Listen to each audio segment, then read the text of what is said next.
Okay, so it's Professor Shoemaker here, and what we're looking at are Excel scenarios. Now the business setting is when you're trying to get your crystal ball working and look into the future. So you're at a company where what you're considering doing, what the business is considering doing, is introducing a new widget. And before you do that, the people in the company as a team will put together some estimates of how much it will cost, how much it will sell for, and how many you'll be able to sell. So the various teams get together, and for the example, the accountants will give you the value for fixed costs. Fixed costs are, and I have comments on all these cells, fixed costs are what we have to pay in rent, utilities, taxes, those sorts of things where the amount we pay doesn't change based on how many widgets we make. It's what I call the cost to keep the lights on in the business. It doesn't matter how many widgets. If you didn't make any widgets this week, you still have to pay rent, taxes, and so on. Then there's a cost per widget. Usually engineering teams put together this. So they look at how you would assemble the widget, how much labor it would cost, the parts, the fasteners, lubricants, and that sort of thing, packaging. All of those kinds of costs are what are called variable costs because they vary based on the number of widgets you make. In this case, the engineers said that it's going to cost us $400 to make one widget. That would be $800 to make 2 and $4,000 to make 10 and so on. So as you make more widgets, you incur more of these costs for every widget that you make. Engineering has told us it's going to be $400 a piece.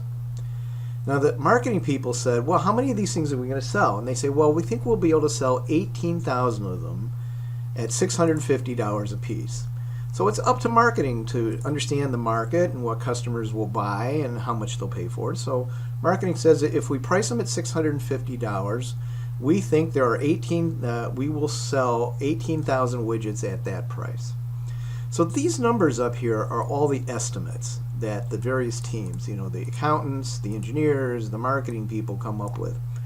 And if this is true, if these numbers turn out to be accurate and we go ahead and make the widget and we sell them, and we wind up selling 18,000 at $650 a piece, and we pay about $400 each to make them, then our total revenue down here, which is just the widget sold times the selling price, will be $11,700,000.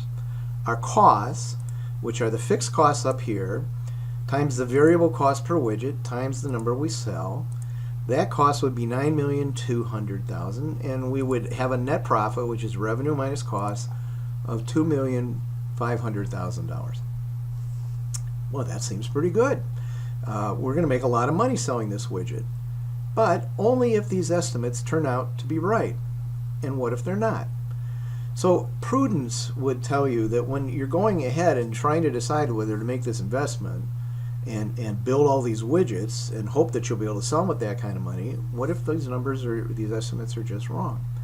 So in addition to the best estimate that we have here for variable costs, the $400 here and there, and the 18,000 sold here, and the $650 a piece there, what if we get pessimistic and say, well, our variable costs are going to be $600, it's going to cost us $600 per widget instead of $4, we'll only sell $1,500, and we find out that customers will only pay $500 a piece for them.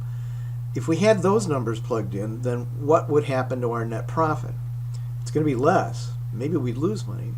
Or if we're optimistic, what happens if we had numbers like it only costs us $375 because we got clever and figured out how to make them quicker or cheaper somehow? Or if we sold more than we thought, or if we found out that there was just a huge demand for these things and customers are willing to spend $750 a piece because they're so valuable to customers. So that's the setup on the scenarios.